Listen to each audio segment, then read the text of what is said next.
Could you imagine? Let me ask you. Yeah. Could you imagine them desecrating a Star of David? Right. Could you imagine them making light of the Holocaust? Could you do that at a mosque against Muhammad? Could you do that against the Holy Quran? So the question is, why can you go against the cross and Jesus and Christians? Why can't you? Why is that? Why is that tolerant? Because we've allowed it.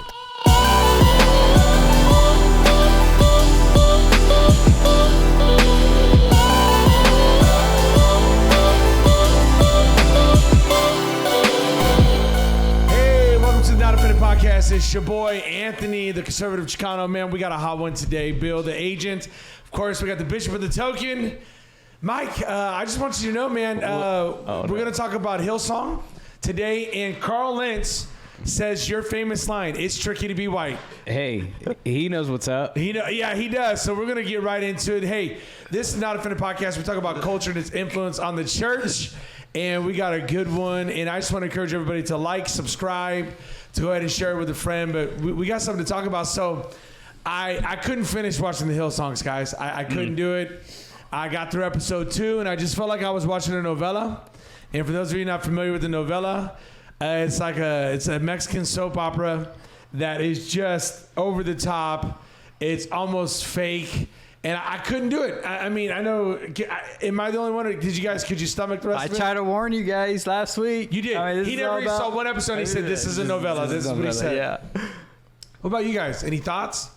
Everything is everybody else's fault. It's like rich people problems. Oh, is it white problems or rich? Just rich people problems. Rich people, nannies and all kinds of stuff. What you know about rich people problems? Deshaun? Like who got a nanny? You know what I mean? Like you know you're gonna get in trouble. No, the nanny got a nanny. The nanny had a nanny. That is some rich money. That's some rich people problems. Yeah, I know nothing about that. Hey, you know what I felt like I was watching? I felt like I was watching somebody's tell-all book. Let's just throw dirt on everybody. And I think Bill said it best last week. He's like, what does this do for the church? Nothing. Oh, it makes us look terrible. What I thought about this is while I was watching it. You guys as pastors should be kind of angry at these things for sure, because it makes your guys' job a little harder, right? And it paints you guys in this light. And so, for sure, what's your thought, Pastor? Well, I never had a nanny. That's the first thing. No, I mean everything. He had a driver. He had a nanny. Sure. I mean, listen. What was getting me upset was I'm trying to figure out what was his point of making this FX series. What was the point of it? I felt like if you just wanted to do a tell-all, call up your homegirl Oprah and say, hey, let's do a 2-hour interview. And let me just do a big old mea culpa, my confession, my guilty plea, right? Let me just do all this and just do a 2-hour little sit-down session. We'll have our little, mocha, frappuccino, whatever. And we'll just have a little tell-all, and I'm going to tell how I was the victim and how, everybody just wanted something from me and, just do a little feel-good something. But to drag the church, and now we're over here blaming, putting blame on everybody else. And then there's that little race element in there. It was only white pastors, and Carl was eviscerated because he said Black Lives Matters, and Carl was going to be the woke preacher. And I'm like, bro, what are we watching? I'm just waiting for like a novella for someone to jump out of the closet, not R. Kelly. You know what I mean? Just jump out of the closet, and all of a sudden, and here's 3 different baby mamas, or just something over the top. I was like, really? To me, I couldn't stomach it. I was done.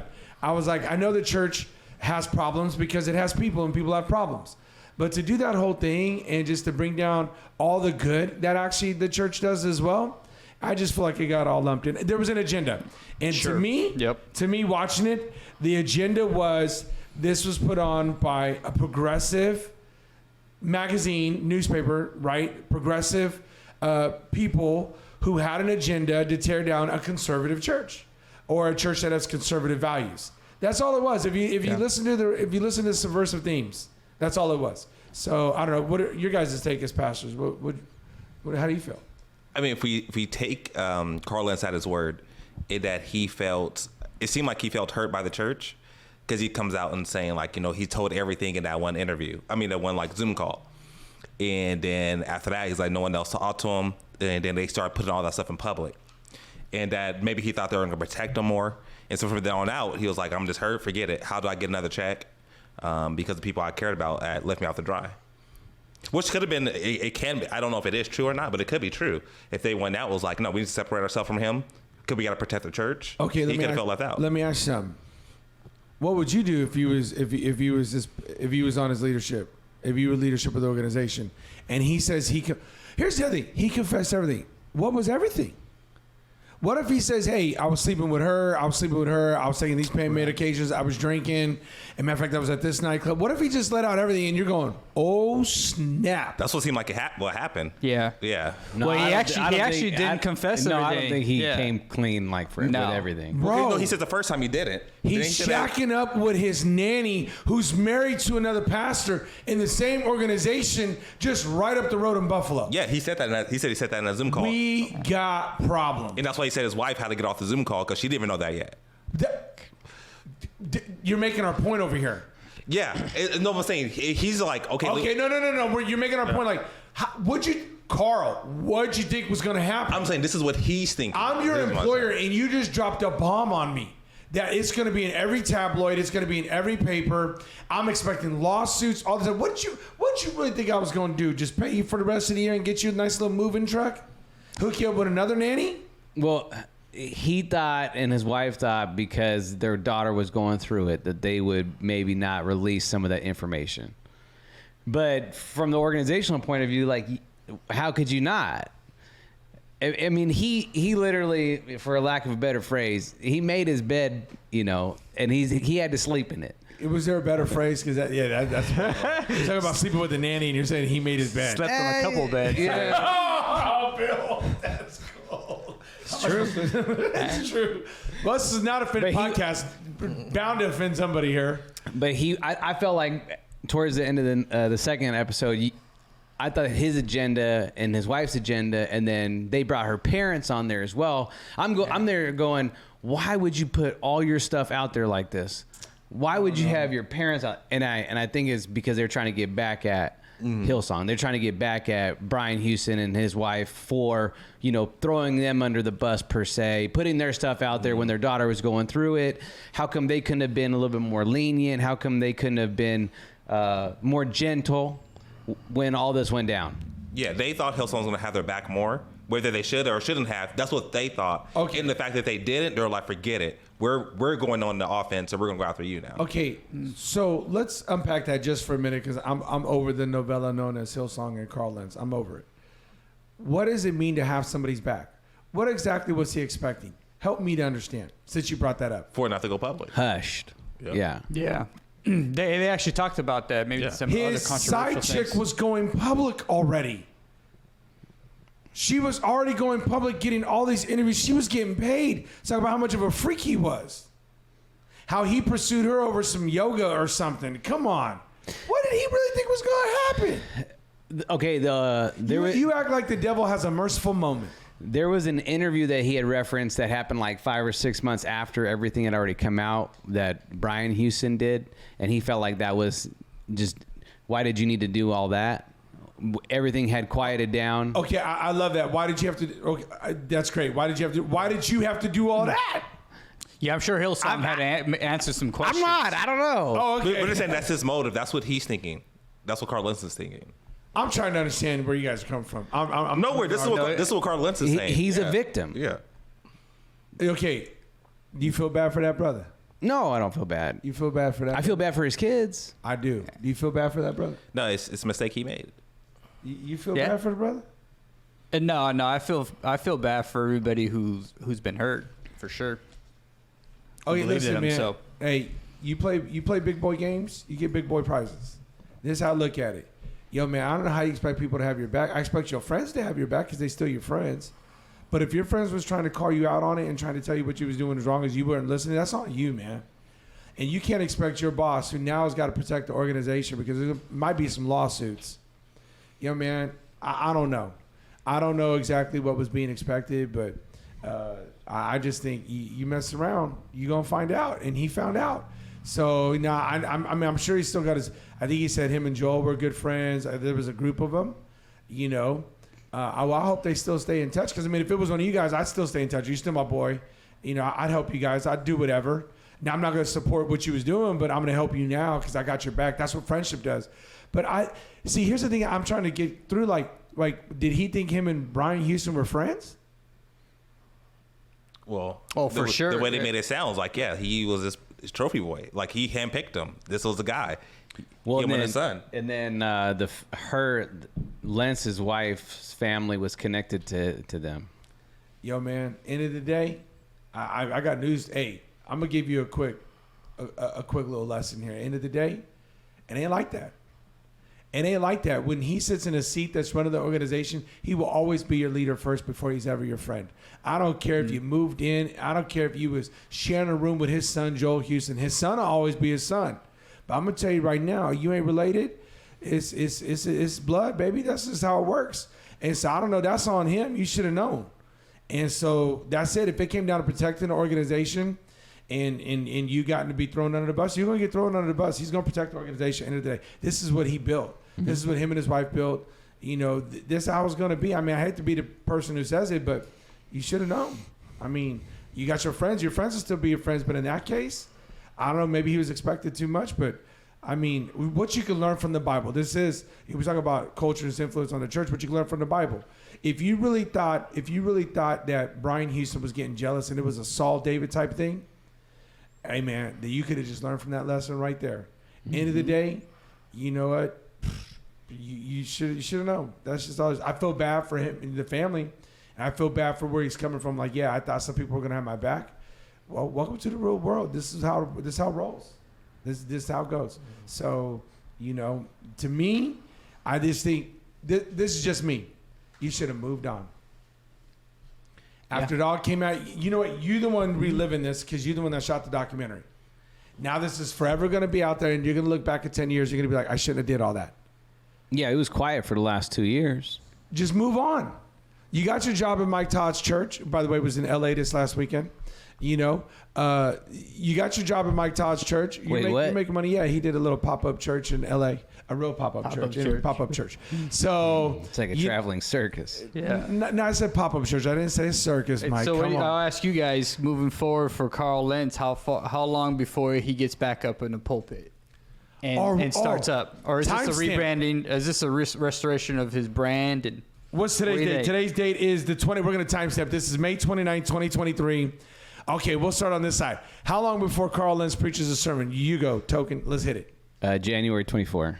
January 24. Woo! 6 months. Okay. What you got? He never preaches again. You're hopeful. Yeah. Party pooper. Come on, you got to give us something. Nah, I don't know. Okay, he don't. Man, whatever. Yeah, Carl Lentz gets up probably 12 months. You go in a year.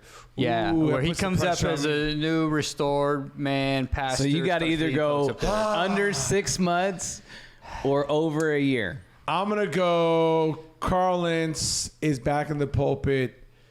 I'm going to go April. I'm going to go March, April next year. All right. So between 6 to 12 months. He has his first sermon. And it's probably at like a conference telling his story and how he's adapted and overcome. Okay, let's move on. I'm done with it. The novella. But one thing in that documentary, they were trying to go after the church. Oh, for sure. They're for sure. Talking about their conservative values, women, how to dress properly, like all this stuff they didn't like just honestly, they didn't like that. Don't cause your brother to stumble. That was such a hateful thing. Like, I couldn't believe it. And I was like, what? That was all they said? At least say something like more crazy. Yeah, when they're talking about the school, yeah. Yeah, just like, all the girls just stupid. don't cause your brother to stumble. That's all they said. And she just flipping out. I was like, yeah, you guys just hate Christians. Yeah, I'm telling you, subversive theme through the whole thing. Okay, so, man, dude, we got a lot going on right now. Target did not learn from Bud Light, and Target is getting learnt today on what's going on. And I was thinking about something, and what should be the Christian's response to Target and its celebration of Pride Month and its celebration of what I would call, this is just me, the indoctrination, right? And also I mean, I don't know any other way to say it, but the grooming of kids and putting all this gay and pride stuff on all these shirts, and hiring a known Satanist to produce a clothing line that says, Satan's okay with pronouns. How fitting is that? What's going on at Target that they just have it on full display, that we're just going to have all this gay apparel as well as non-gender affirming, but yet gender affirming clothing for boys who want to tuck things away so that they can wear a bathing suit? What the heck is going on in America over here? Somebody help me. What's going on? Anybody want to take a stab at this one? What's going on here? Okay, so I don't know so much that Target or these corporations are for or against. I think they're very much afraid of the backlash they're going to get if they don't support gays in here in the month of June. And so doing a little research. So here's what corporations are afraid of, right? There's a score that's out there. It's called a corporate equity index. CEI. Okay? CEI that they give to corporations of how friendly they are to the LGBTQ. And so if you score very low, they're going to push that out there like, hey, you're not friendly enough. And so Target, Bud Light, I'm sure a bunch of other corporations started hiring all these marketing firms that are friendly to LGBT, so they don't look like, or so they feel like they're friendly to the wokeness of all this. And so that's my take, is that they were afraid that this group was going to come after them. They got scared and missed the money train. They missed it because I think we talked about this a couple weeks ago, that the squeaky wheel, right, gets the oil, and what the agenda pushers are hoping for when it comes to especially the tranny stuff, is that we can be louder than everybody else and make you move and make people think that there are more of us than there are of you. And what Target's realizing is that no, there's actually more of us than there are of them. And so they tried to bow down to the tranny stuff and all this indoctrination of the kids, and they're realizing that the money talks, and money is saying that we are the majority, that people are not okay with tucking for boys who have, trying to have swimsuits at 5 years old. Like, we're not okay with that. And so they missed the money train. That's good. Yeah, this on Shop at Target. Boom. Okay, but Walmart it is. Whoa. not the one on Ashland Blackstone, man. Go to another one. Here's my thing, though. Here's my thing. Okay, I'm saying right now, there's an agenda, and I want to get the gay thing straight right here. There's an agenda going on right here. There's this grooming. Why else would you go get a Satanist? His name is Eric Carnell. Why would you go get a Satanist to design clothing? They went after him. Or actually it's a her. I don't know. What I was told was... A trans man? I don't understand that. What I told, it was a her that acts like a man, but yet she still wants a man. So how is she even gay if she's heterosexual? A gay trans man. How are you a gay trans man if you're a woman who wants a man? You're still a heterosexual. Wait, what? That was the most confusing thing I've ever... How do you say that again? Gay trans man. That doesn't even sound... Does that sound right to you? Yeah. So really, you're a woman who dresses like a dude who wants a dude. So you're a woman who wants a dude. So you're a heterosexual. You're not even in the LGBT thingamajiggy. This is good news. Maybe According we go to the Lord, yes. Yes. Maybe we go all the way around and everybody becomes back to straight. It is. This is a straight woman who dresses like a man but wants a man. Did I get that right, Deshaun? Yeah. Well, then why do we put all the... Okay, anyway. So they go after and they get this guy. And I'm all messed up. Trans man. I can't do it. They get this person. I'll use pronouns. They get the company. They get the company, and he literally has a shirt that says, "Cure transphobia, not trans people." This is what they want your kids to wear. They want 2-year-olds and 3-year-olds to wear this stuff. And his shirt is, "We belong everywhere." Dude, you don't belong everywhere. You are crazy. Satan prefers pronouns, or Satan's okay with pronouns. Are you kidding me? So this is my question. As believers, should we be supporting this stuff? Should Target be getting our money? If they're looking to indoctrinate and literally go after our kids, should we really be supporting this? I mean, I could care less where I buy my food from. I'm just asking, what should we do? Are we at the point now where every company is supporting this type of stuff, and we ain't left with no place where to shop? You know what I'm saying? Like, help me to understand. Is that what it came down to? We got no place left to shop? We have to go raise our own cows and just butcher our own meat, or what here? Where are we at? Yeah, every company is going to have some problem you can figure out. You can call some company racist. They hate Mexicans. They hate blacks. They hate Christians. So every company will have something. Okay. But this, I mean, I think it's that you're going after kids. I think it's a big deal. And that you want to normalize it. I think it's a big deal that you can't let that happen. So you feel I'm right? You feel like they're trying to normalize this? Yeah, whether they're like the same with Bill, whether they're trying to do it intentionally or unintentionally, that's what they're doing. Okay, so does intentions matter at this point? I don't care. I didn't mean to shoot you, but I shot you? Yep, you still shot. You still shot. I don't know, Mike, am I overreacting? What should believers be doing? We talk about culture and its influence on the church. Yeah, I mean, I think they just overplayed their hand on this one in regards to getting a Satanist. And He's a Satanist. Yeah. By the way, he says a Satanist doesn't believe in Satan. We're just trying to give the other side to the coin. Right. Okay. This dude jacked up. This person jacked up. I don't know what he is, but he's jacked up. But I mean, it's not like he's hiding it. He's not hiding it. It's an unapologetic Satanist who is okay with grooming young kids. That's why I think it goes too far. I think Deshaun's 100% right. You can look at any company. Okay. It doesn't matter what they produce, and there's going to be something that you could find flaw in them. Oh, they produce their products overseas. Okay. Or, whatever it may be. I think there's always something. So I think as believers, there's got to be a line that we draw that says, hey, I understand that these things are bad, and we wish the company would do something different in regards to that, but this is just too far. I mean, I think that's too far. That's way too far. Yeah, I'm not doing Target. Yeah, we doing way too much here. I do feel whether it's intentional or unintentional, they did it, and they knew they did it because they had to buy so much bulk of this to get it out to all their stores. They knew what they was doing. Oh yeah, they're not getting a free You pass. do your research. Yeah, that's what I'm saying. Well, they pursued her. Them. Yeah, Target chooses who goes in their store. That's the other way around. Yeah. Okay, that's exactly where I'm going with this. This was a level of intentionality. I just wonder, for me, and this, I want to bring this back to the church. Okay, I feel like pastors are abdicating their responsibility of teaching their people what's going on because they don't want to talk about this. Why are pastors so afraid to talk about this? What's going on where everybody else is talking about this? And this listen. Well, we're located out in the 559 in the Central Valley in Fresno, California. We're in the heart of the gay district. Like, we about to be inundated over here for the whole month of June. It's a big deal where we're at.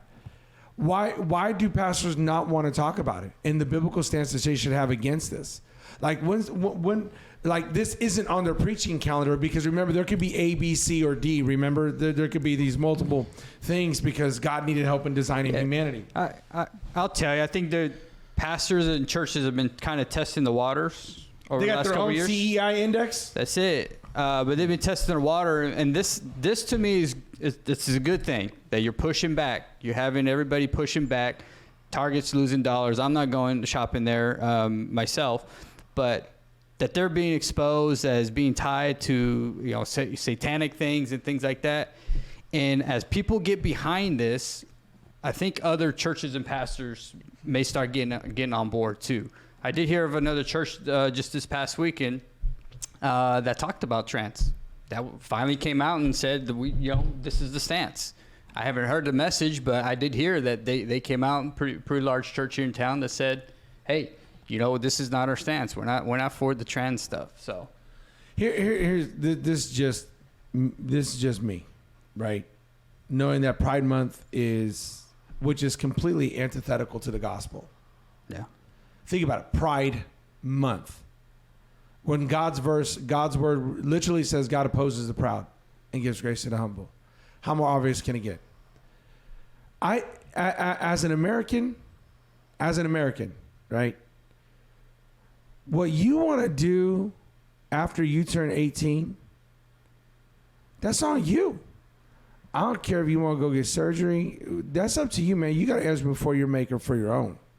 Like, that's a part of being American. As long as you ain't bringing harm to anybody else, that's on you. And if I don't got to pay for it with my tax dollars. But when you go after the kids, Kohl's is doing the same thing. Kid-friendly pride clothing, all this stuff. This is disgusting. It's not right. And let me tell you something. I'll prove it to you. Because if this was the shoe was on the other foot and we were doing this with Christians, Christian apparel and Christian clothing, and we had a Christian month, and we was doing all this stuff going all the way to the extreme, and if we had a shirt that says, cure trans people, what would be happening right now? What would be happening right now? And that's why I'm saying there's an agenda here. We need to push back. This is a spiritual fight, and the pastors are the ones that need to help to push back against this. You know what? I could give a pastor, let me give you a word of advice, pastor. Every June, you could talk about it, because every June there's going to be Pride Month no matter where you live. Sports, everything. Every June, you could just bring one sermon and talk about a biblical stance. That this is a different gospel, and this gospel is antithetical to the real gospel, which says you are to have humility, you are to die to yourself, and there's only two genders, and there's only one marriage that God blesses, only one union. That's all you got to. Am I too harsh, Bishop? Am I too harsh? Well, the one part I kind of disagree with, that when you turn 18, that we don't care about what you do, because the fact is that a man can't really become a woman. No, I understand what you're saying. Okay, please express my heart. What I mean, I don't care. Is you are free to do. Yeah, that's all. But I think we all live in a society. We all live together. Right. Like, even if we have different views, and I think we have to hold to the truth that you really can't become a man. Can't become a woman. Like, because that affects me. Because now you want to try to go into a restroom as a man. Good point. Duly noted. Good point. So that does affect me. The things that they're saying, these falsehoods, are going to affect me because we live in a society. I'm not having a dude that dressed like a woman teach my kids. You're right. You can't be a teacher. My kids aren't going to be in your class. So we have to make sure that we still fight for this truth. Because it is going to come. I understand what you're saying. I don't disagree with it. But this one is. You're adding clarity, and I appreciate that. Yeah, I think this one is going to come. You're going to come face to face with it. It's not going to be this in our home. Like, right. This is going to affect you in your daily life. It's going to be in front of our kids' face. It's going to be there. And so I think this is the truth we actually need to fight for. Man, that was good. Mike, you want to follow up on that or what? No, I think that's good. I mean, I agree with that. Yeah. I think I guess the only thing I'll just kind of add on to it is something you had just mentioned in regards to oftentimes people's sexuality can be hid behind closed doors, and it doesn't really affect people. Okay. But this does have a direct effect on our society, how we operate.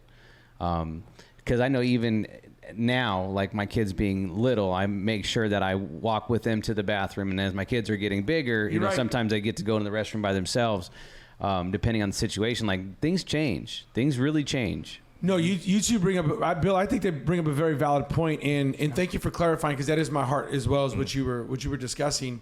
I was just simply going from the freedom stance. You are free. Yeah, like things like you want to go smoke weed at your house. I don't think you should do it, but fine. Just don't get behind the wheel and tell me you know how to drive. That can affect you, but I'm just saying. But you are right. We are coming into this once again. What I feel is it's an indoctrination. It's just getting everybody used to it and familiarized. It's normalizing it. Hey, look at this new bathing suit my son wears. Your son don't wear a bathing suit.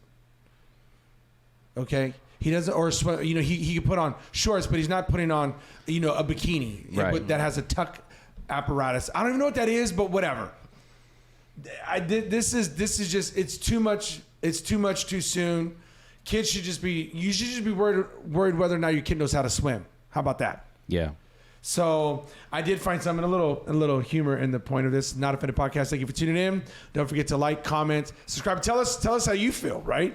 But keep it to where YouTube don't pull us down, all right? So keep it somewhat cordial. So I did come across something, the Babylon Bee, which is satire. Came across, and it's going to come up on the screen for you. It says, archaeologist uncovers Target store ruins from Sodom and Gomorrah. So that was great. Shout out to the Babylon Bee. In Israel, archaeologists have uncovered what they believe are the final remains of a Sodom and Gomorrah's beloved Target store. You can still make out the display for tuck-friendly tunics Said Dr. Sally McNeil, it's clear these perverted rapists were massive Target fans. I was like, oh my gosh. The Babylon Bee article's up if you want to see it. I just thought that was funny. It says, a publishing time, Christians had begun nervously looking to the sky anytime they drove near a Target store. I'm like, oh my gosh, this guy went all in on us. So, hey, let's get back to the news though. Dodger fans, where are my Dodger fans at, right? So, Dodgers, are any of you Dodger fans? No? No. No. I mean, LA Rainbows. The A. Wow, LA Rainbows. Is that where we're going, Bill? For the month of June, man. It is. It's so disappointing. I knew they were I think I told you guys they're gonna cave, bro. So I know where all the Mexicans at. Where they all at? hold on. Oh, sorry. This is a key, bro. Just give me a second. I hear. You guys got numbers, We bro. got numbers, You got bro. numbers. Where you at? Escúchame, okay? Listen. So bring everybody up to speed.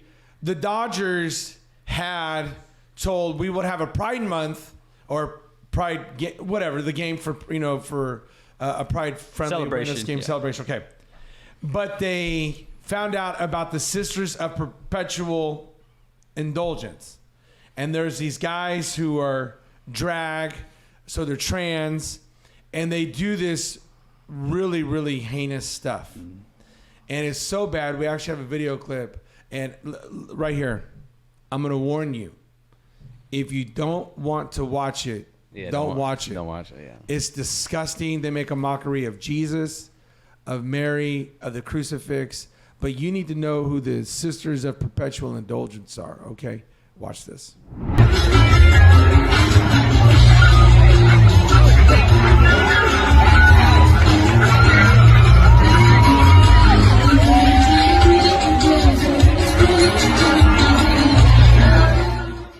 Okay, Mike, first thoughts from watching that video. Go ahead, Token, talk to us. The fact that the Dodgers caved To that. is disgusting. Where's Magic Johnson? It's disgusting. Selling out, doing some other stuff. I mean, Because he says he's a believer. Nah, he's a rent-a-center type dude. Like he's the same guy. He's the same guy that goes to the hood, tells them that he's for them, and has everybody renting out their furniture. Magic Johnson's a sellout, but that's a different story. Okay. Where's Magic Johnson, Bishop? Come on, man. Did you see that video? What's your first thought of that video? That's bad. Yeah, it's bad. That's bad. It was shocking that they. No, that's bad. Yeah, it's crazy. And so because they had talked about this, and again, I make a joke of it, but there's a lot of LA Hispanic and who are traditionally Catholic and who care a lot about the Virgin Mary, and they're like, and they care a lot about nuns. That's what they grew up, and it was like, how do you guys not stand up against this? Okay, we're going to get to that. We're going to ask about that in a second. Bill, your first thought on that video? They're gonna burn. That was my thought. Okay, that's pretty harsh, man. I mean, that's probably a pretty depiction accurate. of our God. I think if you do that to any other religions, where's the uproar? You know what I mean? And is Dodgers still doing this thing if it was somebody else? Could you imagine? Let me ask you. Yeah. Could you imagine them desecrating a Star of David? Right. Could you imagine them making light of the Holocaust? But this is the tone of how it's going. It's okay to bash and. What about could you do that at a mosque against Muhammad? Could you do that against the Holy Quran? So the question is why can you go against the cross and Jesus and Christians? Why can't you? Why is that? Why is that tolerant? Because we've allowed it. Because pastors want to. Deshaun, you asked the question. I want to ask a question. Where's the Dodgers? Historically, what is that? The Dodger Stadium is off what, East LA? Is it East LA? Right off of Echo Park Drive, somewhere over there. Yeah. Here's my question: historically, black and brown communities. Where's the church, D? Where are people at? Yeah. How do you respond to this? You don't. I got that answer, and I'm going to give the answer to the people who watch this podcast in just a second. But I'm saying, where are the black pastors? Where are the Hispanic pastors? I would say where the white pastors, but there's probably like 4 in that whole area. So you're right. It's between Korean, black, and Mexican. I'm telling you right now. I should say Mexican. I should say Hispanic because it's not just Mexican. Why don't they unite? What's going on? To make a desecration, to literally make fun of in light of the crucifix, and then have hunky Jesus? Are you kidding me? Are you kidding me? Every church should unite right now and say, we are not tolerating it. And then they went on in this post to talk about how great of an organization. They're going to honor them. They help people. That's what they're saying. I mean, this is the first time I never like give it to a lot of different charities and stuff. Because there's like certain things I give to the church. Like I really have to care about something to give to. But they, one of the Catholic bishops was talking about raising money to run like commercials against this. I was like, man, if I can find it, I'm gonna give to this. Right. And this was the first time ever. I'm like, I'll get to this. Like whatever. Like this is it's crazy, and I really just don't know even like what do you do? Like I don't. It's such a mockery, and it's so just blatant. I don't even know. I'm gonna tell you what you do. You don't go to the game. Yeah. You don't support the Dodgers. You tell them, oh, by the way, their mea culpa, the way they're going to pacify everybody is don't worry, Christian. Don't worry, passive believer. Don't worry, compromised believer. We're going to give you a Christian day so you can voice your own feelings and your own opinion. Yeah, but if we got up and we told gay people they were going to hell, or if we made mockery of trans people, or if we did something of that magnitude and of that level, you would disavow us. You would never have us back. You would say, hey, that's it. We're not doing a Christian night ever again. If we did the same thing that they're doing, are you kidding me? Dodgers, nah, screw that. Ain't supporting you. I ain't buying a jersey. I ain't watching your game. I don't even care. Major League, this is on you. You know how many Catholic believers there are in America, let alone around the world, that you're gonna allow these people, these depraved people, these sick people, make a mockery of what we call holy. The holiest thing, Christ paying for your sins. If that's not demonic and foul, I don't know what is. Please leave us a comment. Let us know how you feel. That is foul. That is demonic. That is straight satanic in itself. Somebody needs to call for what it is. The church need to say something. Christians need to say something. Yeah. Don't wear your Dodger stuff. Tell them, no, until you fix that, it ain't happened yet. Get rid of them. It ain't happened yet. Get rid of them. Tell them to take a long walk. 100%. You can't support these organizations. So we got to stop looking at corporations, organizations like Dodgers, Target as people. Their whole goal is their bottom line, right? And that's all they're concerned about. Shareholders' bottom line. And the way you can influence all these things from them stopping doing this thing is stop to support them. They'll be scared. Watch, Target, other companies right now are looking at what's happening here. I guarantee these companies were going to roll things out here in June that they have now pulled back. 100%. Okay, if you're a believer, if you're a Christian believer on the Dodgers, what do you do right now? That's what I'm waiting to see what happens. Because they said their manager. Kershaw. Kershaw's a devout believer. Too. And so I was like, if they said their manager might be even a Catholic. So I was wondering when it's going to come out. They said they haven't said anything yet. What do you think? Hey, it was timestamp May 29th. It ain't happening yet. What do I think? What are we doing? What's the players? What's the players' management? What's everybody going to do? Nothing. Man. Yeah, nothing. I'm with Mike. Yeah, it's just crazy. It's crazy that even the order that. You know what? No. I'm going to have a little bit of hope. What the heck? No, they had already said something. I'm going to have a little bit of hope. No, I think if a reporter asks them the question, they might have to answer that question. I'm going to have a little bit of hope. I think the believers on the team, I think the Hispanic community, the black community, I think they come together. I think with the Catholic Church, with that bishop over there, I think they raise enough noise. I think Pride Month goes on, or Pride Night, whatever it is, I think it goes on, but I think these people are not asked to come. I think they literally, at the end of the day, I don't think they're coming. So they take them off, bring them back, take them off again? I think they take them off again. Oh, I don't know. Well, it's going to take, you're right, it's going to take the players. Yeah. I think Clayton, I think if they do anything, it's going to be super hush. Like, they're not going to come out as the players in the media or anything like that, because that messes with their money. They're not going to do that. But some of that money guaranteed, it ain't gonna matter. I have faith in I have faith in the players. I have faith in the management. I think Magic does say something. I think enough people get a hold of Magic. Magic for sure says nothing. Man, I was on my hopeful rant over here, and you just you might have had Clayton, Build Wells, and Africa Kershaw, but you are not getting Magic. Did you just call him Clayton, I Build Wells, and Africa Kershaw? That's a good one. I was wondering what you said. That was good. Okay, hashtag. I think he does. Hashtag Kershaw, I got faith in you, my homie. Come on, man.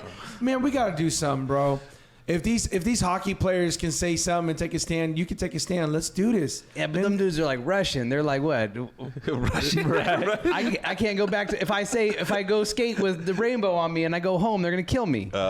He does bring up a very, very, very good point, but that's besides the point. I'm just saying, I got hope. I got faith that something like this is going to happen. I hope you're right. So here's my question, and I ask this to everybody who watches this Not Offended podcast. Thank you so much for tuning in. Shout out to all the people who be watching this, man, from state to state. This has been amazing to watch this thing just explode the way it is.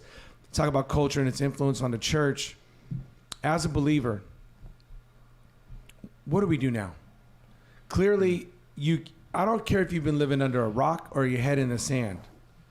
What we have seen over the last year is the grooming and the indoctrination of our kids. So I'm starting over there with you with the token. As a believer, how do we stop this? What do we do? How do we combat this? What's our P of A? What's our plan of attack? Help the viewers. Help us understand what we need to do. Go ahead. So I guess I'll do cookies on the bottom shelf. I like them cookies on the bottom shelf. And we had a conversation. My kids and I had a conversation last week because my daughter's teacher has the Harvey Milk autobiography in class. Quick 30 seconds. Educate people on who Harvey Milk is. Harvey Milk was the first political figure who was voted into office as an openly gay man in San Francisco. He ended up being assassinated. He's also a pedophile. Harvey Which Milk, they're trying to scrub, correct? Right. Like if you look it up, they try to scrub it pretty good. Harvey Milk had a relationship with an underage boy. Anyway, the boy ended up committing suicide down the road, but Harvey Milk is pioneered as the man who the rainbow flag. He was the one that helped get that designed as a symbol of the LG, all the letters. So anyway, we were just talking about that and what that looks like and what is transgender, what is God's design for biblical family. We just talked about all those different things. And so I think cookies on the bottom shelf being, you got to just have those conversations with your kid. You can't avoid the conversation at home. They're going to be talking about it somewhere.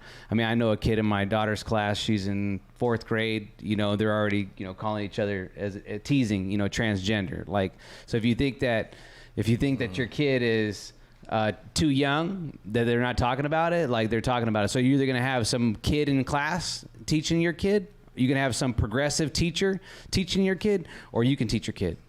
Good words. Go ahead, Bishop. No, I don't know. I think the biggest thing that I have is like this group, the fake nun people.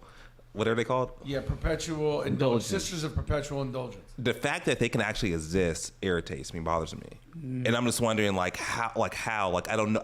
I guess that's the question. That's like, what do you do? Like, how they should feel? They should be afraid. Not that we're going to kill them, but they should be afraid to come out and do that. They should feel some type of shame for doing that, and I just don't know even how that's possible. Or like the fact that they feel bold enough to do that is just crazy to me. And it's like, I don't even know how you fix that or how you deal with that. It's like you said, they're not doing it to anyone else. They're not doing it to Hindus, they're not doing it to Muslims. Plus the fact that they think they could do that to Christians is mind blowing to me. And I don't know. I don't have any answer for it. Christian, what can we do, Bill? Start with this. Take a stance. Okay? Take a stance, and you cannot be lukewarm on this subject. Okay? And first off, start at your home. Yep. Start with your family and go, here's what we believe in our house. Okay? And then make a decision. Choose you this day, right? Whom you will serve. That's it. Go home. Start with your family. That's what I would say as a Christian family. Tell your kids, talk to your wife, and decide now what you're going to do, because you can no longer ride the fence on this topic, man. It's here. We've been going through it for 3 years. Right? And everybody's kind of things are kind of settling in, and you're going to know it's going to hit you in your face. But that's what I would say. Start with your family. Take a stance in your home. So all of you guys, great insights. I'm going to leave you with a closing thought. I want to approach you in a 3-pronged way. The first one, what can we do as American citizens? I love what the parents have done in North Hollywood. They're boycotting the Pride Assembly. They said on this specific day, we signed a petition and we're letting you know we're staying home because we do not want the indoctrination and the grooming of our kids. They're not going to watch that video. We're not going to support that video. If you want to offer this as an alternative for people who wanted to go watch it, that's one thing. But to make my child watch it, absolutely not. So on a local level, we're going to boycott because that's the tax dollars. That's going to hit them where it hurts. It's going to hit them in the pockets. Then you could also vote the right people in who say, listen, we're not doing the grooming and indoctrination. You don't need to be in kindergarten and read these stories, and you don't need to be in the 4th grade and learn about Harvey Milk, who was, yes, a pedophile. And I don't care how much you try to scrub it, the truth will always be of what that person was and who he was. So I think absolutely on the first prong, you got to take care of it as an American citizen. Do what you can. And the power of protesting and boycotting is always there, reticent and available to you. Second, what can you do as a parent, right? I think you guys have already said it. You start by teaching, hey, we are Christians. This is the way God views it. This is the way we view it in our home. This is the way we see it. I don't care what your teacher says. I don't care what they try to distribute the different things in class, whether it be through a book or through a pamphlet. This is who we are. This is how our household is ran, period. You guys have covered that. But third, you need to recognize that you are in a spiritual fight that you cannot win with earthly weapons. The weapons of our warfare are not carnal. They're mighty through God. We need to start praying against this. We need to start praying for the salvation of these people. We need to be the hands and the feet of Jesus, and we need to go out of our way to make sure that they know that we are a presence here as well, and that we are always going to be here. And what we love thy neighbor. And part of loving thy neighbor is being friendly and being kind, but we also always speak the truth, because the truth is what sets people free. We do not pacify, nor do we turn a blind eye, nor do we abdicate the responsibility of preaching the truth of the gospel. We do not water it down so it's palatable to the masses. We preach the truth. So when recognizing we're in spiritual warfare, then the only way we can combat this is by preaching the word of God against it, by showing and declaring that the word of God is the truth, that it will set people free, and that it has an ability to keep setting people free. So therefore, we cannot compromise the gospel. Do not try to pacify. Do not try to, compromise yourself by saying, hey, it's okay, and by turning a blind eye, and by saying there's A, B, C, and D. Stick to the word of God so that your people will get free. That's my 3-pronged attack. Thank you for tuning in. This has been the Not Offended Podcast. We love you guys. We'll see you next week. Peace, and we're out.